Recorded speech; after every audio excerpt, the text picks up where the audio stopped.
तो hi everyone, कैसे हैं आप लोग। और आज बहुत दिनों के बाद मौका मिला है आप लोगों को कुछ दिखाने के लिए।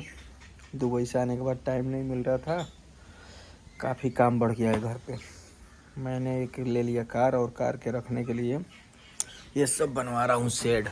देखिए इतना लंबा शेड है, और कार महाराज इधर खड़ी है, देख सकते हैं।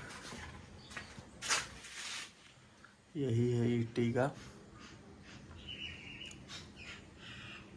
तो आज इनका काम फाइनल हो गया, इधर का शेड का। और इधर अरबू क्या कर रहा है।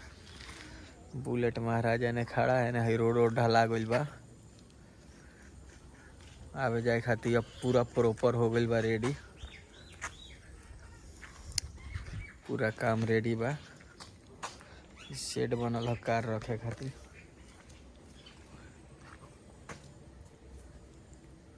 में गाय महाराज बैठल बनी।